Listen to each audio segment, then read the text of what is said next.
Bom dia, aula de Sociologia para os alunos do segundo ano, terça-feira, 24 de novembro. Pai nosso que estais nos céus, santificado seja o vosso nome, venha a nós o vosso reino, seja feita a vossa vontade, assim na terra como no céu. O pão nosso de cada dia nos dai hoje, perdoai-nos as nossas ofensas, assim como nós perdoamos a quem nos tem ofendido. E não nos deixeis cair em tentação, mas livrai-nos do mal. Amém. Olá, essa praticamente é a nossa última aula, gravada será a última, antes do fim do ano, né? Já estamos no final do ano letivo, as provas se aproximam, então encerro por hoje as minhas aulas com vocês. E estamos para concluir, né? Eu não quis fazer uma revisão, porque aproveitando que são aulas gravadas, vocês podem assistir novamente, então podem revisar por si mesmos, caso sintam necessidade. Mas, de qualquer forma, fico à disposição, vou colocar o meu e-mail novamente, junto dessa aula, vocês vão recebê-lo, e podem me mandar e-mail, podem mandar dúvidas, questões, ponderações sobre o que foram as aulas de sociologia desse ano, né? Um ano bem tumultuado, mas enfim, vamos à aula.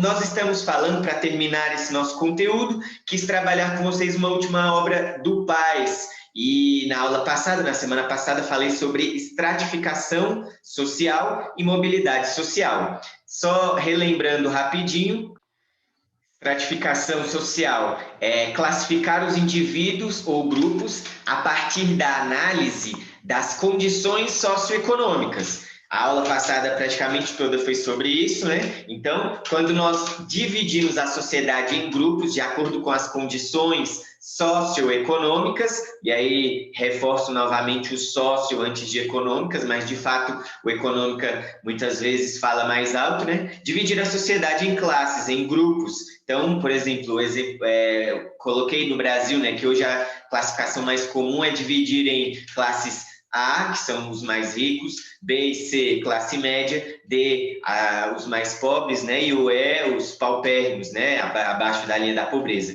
Então, é uma divisão comum aqui no Brasil. Então, estratificação social é essa classificação da sociedade em diferentes grupos. Ok, só para relembrar isso, e qual é a obra que nós vamos analisar? Não vai ser uma análise curta, não terei condições de fazer uma análise mais aprofundada dela, mas é um filme que chama-se A Cidade é Uma Só. A Cidade é Uma Só. É um filme produzido aqui em Brasília, fala muito sobre a construção da cidade, mas mais precisamente o que foi feito com os trabalhadores que vieram de outros estados para Brasília para participar da construção dela. Então, talvez na sua própria história pessoal, na história da sua família, tenha algo que se relacione com esse filme. Porque o que aconteceu? Quando a Brasília foi ser construída, né, vieram muitas pessoas de vários outros estados para trabalhadores. Por exemplo, os meus dois avós paternos vieram para cá nessa época, na época da construção. Um deles foi trabalhar como contador lá na barragem do Lago Paranoá, na construção da barragem, e o outro foi motorista de ônibus, veio para cá para ser motorista de ônibus. Todos os dois trouxeram a família e vieram morar em Brasília. Na sua família é possível que algo parecido tenha acontecido também. Enfim, e do que o filme trata? A Cidade é Uma Só. A Cidade é Uma Só foi um jingle que foi produzido logo depois da construção da cidade para convencer esses trabalhadores, né, que estavam ali próximo ao plano piloto, a se mudarem para outras regiões, dizendo que teriam mais condições de vida, mais estrutura, porque era algo muito improvisado. As moradias desses trabalhadores que vieram para cá nessa época, na década de 60, era muito improvisado. Então começou a surgir favelas e invasões muito próximas a Brasília. Então, a ideia do governo era retirar essas pessoas, levarem-nas para outros locais. Então, foi assim que surgiu Candangolândia, Ceilândia, enfim. E o filme, propriamente, ele trata muito da Ceilândia. Por quê? Na época, o governo chamava de Centro de erradicação de invasões, Centro de Erradicação de Invasões. Então, era um projeto, um programa para retirar as invasões, para retirar as favelas que estavam próximas ao plano piloto e estruturar um outro lugar para que aquelas pessoas morassem. Então, CEI, Centro de Erradicação de Invasões. CEI. E aí completaram com o Lândia, né, que é relacionado a lugar, né, a local, país, enfim, é o Lândia. Então, Ceilândia. É daí que vem o nome da cidade satélite, hoje a gente não chama mais de cidade satélite, né, da região administrativa Ceilândia. Centro de Erradicação de Invasões, Lândia, Ceilândia. Então, nessa época, uma massa imensa de pessoas foi retirada ali dos arredores do plano piloto, que era a cidade planejada, né? Que era o que foi projetado por Niemeyer, por Juscelino Kubitschek, toda a história da construção de Brasília, que não é o meu intuito entrar muito aqui, mas essas pessoas foram retiradas lá de perto da cidade planejada e foram levadas para outros locais. O principal desses locais foi o Centro de Erradicação de Invasões, ou, como passou a ser chamado, e é chamado até hoje, Ceilândia. O filme trata disso. Eu não vou conseguir passar o filme inteiro, ele é editado, tem 50 minutos, então a minha recomendação é que você assista o filme por si mesmo, e aqui vai da sua responsabilidade, do seu desejo de formar-se bem, de preparar-se bem, a partir do que eu tenho a acrescentar como professor de Sociologia. Então fica ao seu critério assistir o filme inteiro. Recomendo fortemente que o faça se você tem pretensões com as avaliações do PAS, né? Porque o objetivo dessa aula é dar mais um dos objetos de estudo do PAS. Então, A Cidade é Uma Só é um filme, no YouTube é muito fácil de achar, é só digitar lá, A Cidade é Uma Só, vai aparecer, a edição editada tem 50 minutos, mas vou colocar para vocês aqui pelo menos um pedacinho, deixa eu preparar aqui um instante. Vamos lá. Vou passar alguns poucos minutos, pelo menos, para vocês.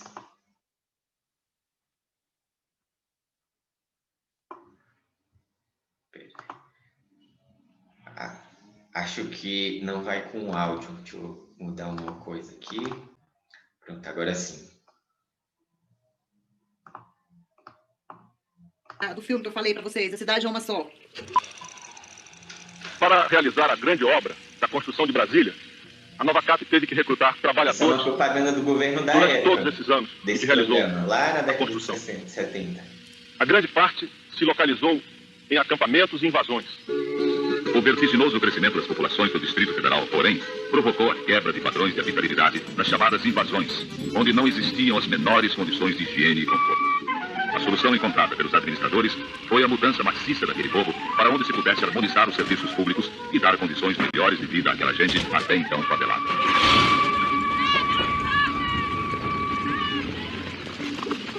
Coube também a Nova Cap participar da remoção dos moradores da antiga vila do IAPI para a cidade satélite de Ceilândia, um local anteriormente deserto e que naquela época estava sendo preparado para receber esses novos moradores.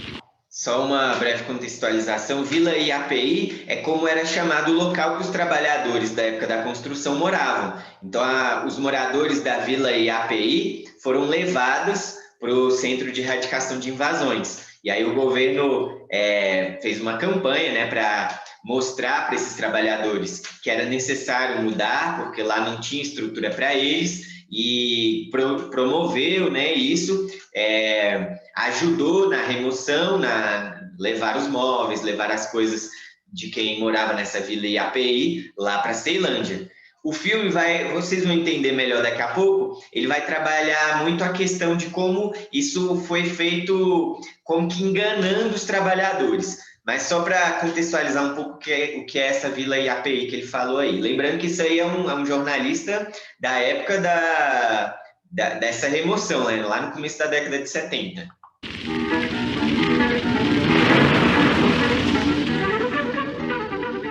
O discurso deles era que ia tirar de lá para uma situação legalizada, com lote, com toda a infraestrutura, e na verdade não foi isso, né? Quando a gente chegou aqui não tinha nada disso também. O que eles queriam, na verdade, era achar um lugar para jogar aquele monte de pobre, né? Tirar a coisa feia que era lá próximo de Brasília mesmo e trazer para um lugar mais distante possível. E quando nós... Acho que eu vou pausando o vídeo fazendo comentários. Vai ficar mais fácil do que eu passar o pedaço que eu quero e depois comentar sem auxílio de imagem. Então, basicamente, nós temos 3 personagens nesse filme. Essa aí é a primeira delas e é uma personagem real. Ou seja, esse filme, ele é fictício, ele conta, ele cria personagens, né? Mas ele tem uma mescla de filme com documentário. Então, essa mulher, ela é de verdade, né? Não é um personagem.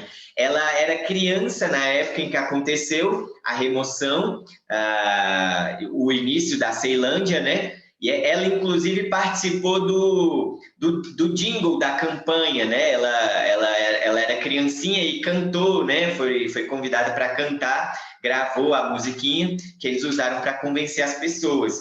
E aí ela se sente um pouco amargurada com isso, né? Ela contribuiu para uma coisa como se ela estivesse sendo enganada. Como vocês acabaram de perceber aí, a visão dela sobre esse acontecimento é muito negativa, como se o governo tivesse enganado todas as pessoas, convencendo-as a levarem para lá, e quando chegaram lá onde deveria ter estrutura, né, que essa era a promessa, um lugar com mais estrutura, não tinha nada, era só campo aberto, mato, e aí eles tiveram que começar tudo de novo, só que longe do centro.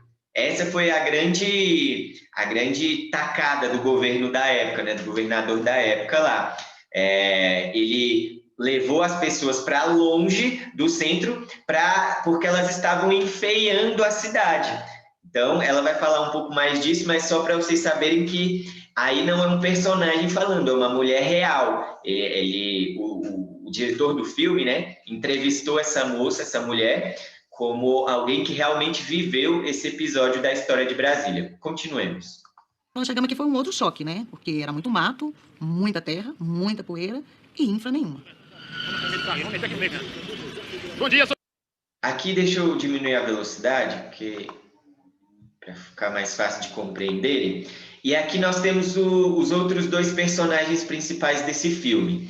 Esse aqui não é alguém real, né? Um personagem. Ele é um personagem que mostra um morador qualquer da Ceilândia, que resolveu se candidatar a deputado, né? A distrital. E aí ele está fazendo campanha. O que é importante vocês perceberem? A simplicidade dele enquanto personagem, né? Ele é feito para ser alguém que é oriundo da Ceilândia, o ceilandense típico mesmo. Trabalhador, pobre, mas que quer mais. Não se contenta com a cidade que tem, quer melhorar, quer fazer algo de produtivo para a sua cidade, para os seus conterrâneos, né, para os seus iguais. Então, vamos conhecer um pouquinho do Dildo agora. 7 PCN, Partidos Correria, já tem distrital, pode baixar o vídeo, é candidata distrital. Dildo, sou deputada distrital, meu número é 77226. PCN, Partidos Correria Nacional. A passagem do DF tem que ser igual a passagem do entorno, já uma das minhas bandeiras de campanha, que a passagem do DF seja igual a passagem do entorno. Olha aí, que o Brasil é nós. Dildo 77226. O lugar que a gente morava era a rota de voos nacionais e internacionais. Então, essa foi uma das grandes preocupações de tirar a invasão de lá, porque as autoridades passavam e via aquela coisa feia, né? Um monte de pobre amontoado. Então, o governador resolveu criar a campanha de erradicação de invasões. Isso já em 69, né? E dali foi muito rápido, a remoção das pessoas de lá foi muito rápido. Na década de 70, organizou tudo, e em 71 a gente já estava chegando em Ceilândia. Morador 5 da Norte, Morro do Urubu, candidato a distrital, a campanha do PCN, Partidos Correria Nacional, estou me candidatando a essas eleições.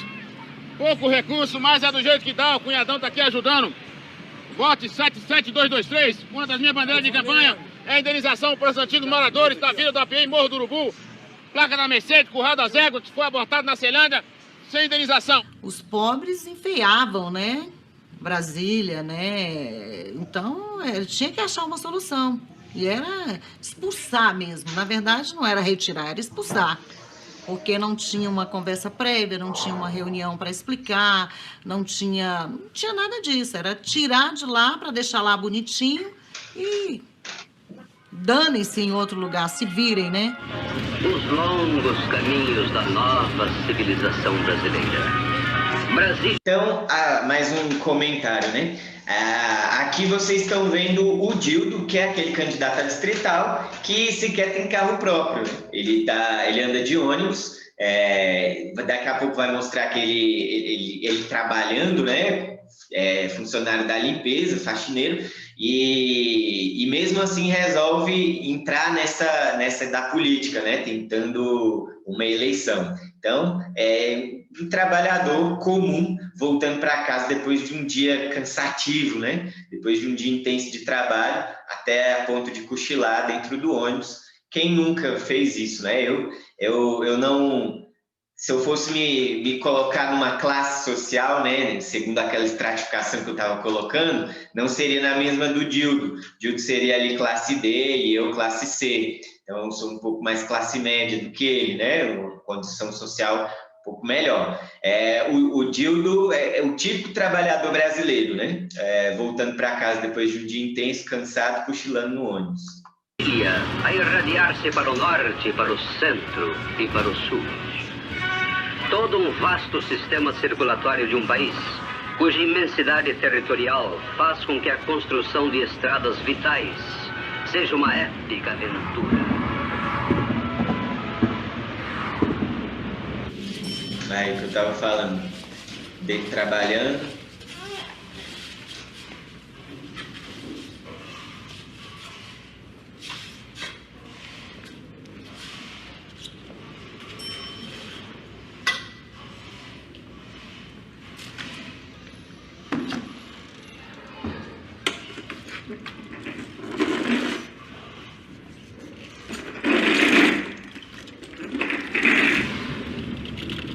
E aqui nós temos o terceiro personagem principal dessa história, né? O filme praticamente inteiro vai ser um desses três, né? Esse aqui é o Zé Antônio. Zé Antônio é cunhado de Dildo, cabo eleitoral dele, né? Da campanha dele. Zé Antônio é motorista, então ele... E o Zé Antônio, nesse filme, ele tem um papel importante de mostrar a transição da Ceilândia rural, nada mato, para a Ceilândia que a gente tem hoje, né? De uma cidade muito habitada, né? Ceilândia já deve estar chegando em 700 mil habitantes, e é até um dado impreciso, porque mesmo as estatísticas, né, o censo do IBGE tem dificuldade em mapear com precisão a quantidade de habitantes da Ceilândia, porque ela se alastrou tanto, ficou algo tão grande, principalmente nas partes de expansão lá, sol nascente, pôr do sol, tem tanta gente que mesmo o censo, mesmo os especialistas não conseguem mensurar com muita precisão a quantidade de habitantes que tem na Ceilândia. Então, o Zé Antônio é um motorista e participou, personagem, tá? Esse aqui não é real, esse aqui é fictício. Zé Antônio é esse personagem que participou da expansão da Ceilândia, né? Da construção da Ceilândia, e aí ele trabalhou e ganhou dinheiro com grilagem de terra, com loteamento, né? Ele pegava uma terra, loteava, vendia os pedaços. Isso foi ilegal, né? Embora tenha sido feito em larga escala por todo o Distrito Federal, Samambaia, Ceilândia, Santa Maria, enfim, e Vicente Pires. Então, foram inúmeros exemplos, vários exemplos de expansão de cidades no Distrito Federal que foram feitos de maneiras irregulares. Então, o Zé Antônio é esse personagem que mostra esse outro lado não oficial de como as coisas aconteceram. Vamos conhecer um pouquinho do Zé Antônio e aí depois eu já encerro a aula.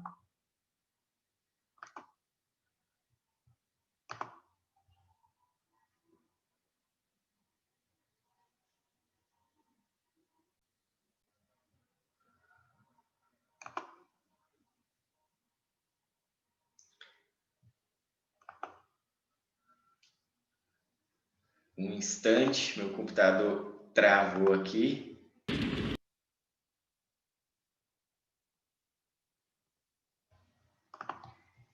Pessoal, peço desculpas.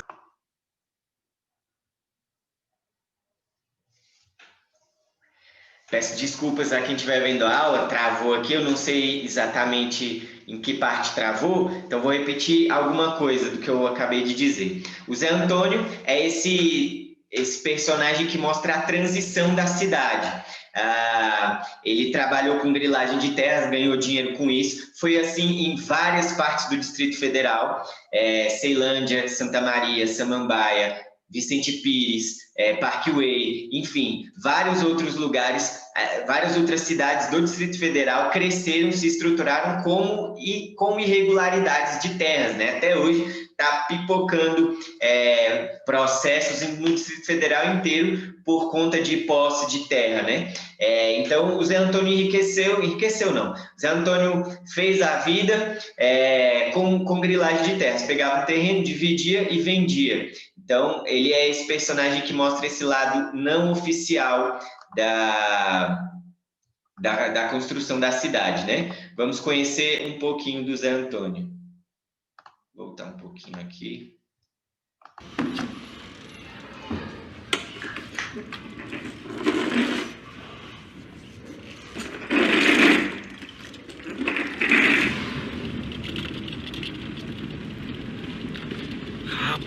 Mas aqui cresceu demais da conta. O que tinha aqui era só plantação de alface, tomate. Aqui ainda tem, tá vendo? Ainda tem uma rocinha aqui, ó. Era só couve, tá vendo? Isso aqui é couve. Alface, tomate. Puta. Logo logo que essa chácara aqui também vai vender. Você tá mexendo com esse negócio de loja há quanto tempo? Ah, pai, tem uns 7 anos já. Conheço aqui tudo, assim. Isso que não tinha nada, não tinha um barraco, tinha uma chácarazinha aqui na esquina, que era o seu Jorge, pai do Ivan. E aí, olha só o que já virou a chácara do pai do Ivan, aí. Mas, olha aí.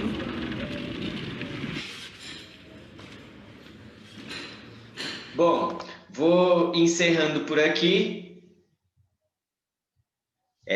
Um último comentário, né, para encerrar essa aula, para encerrar essa parte.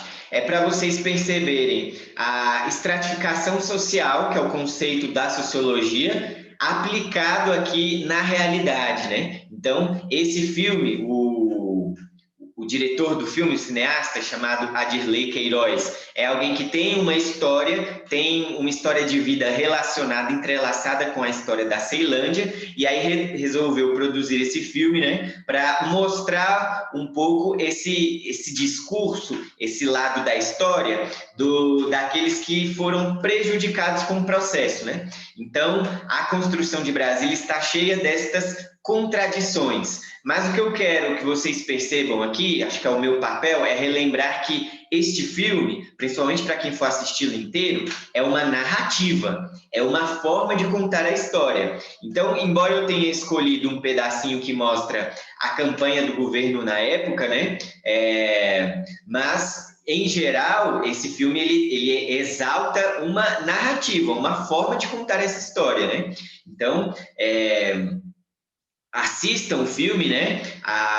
E preparem-se para a prova do PAS com ele, né? A partir dos meus comentários também, espero que tenha contribuído de alguma forma, mas lembrem-se disso, isso é um jeito de contar a história, não tomem tudo como verdade.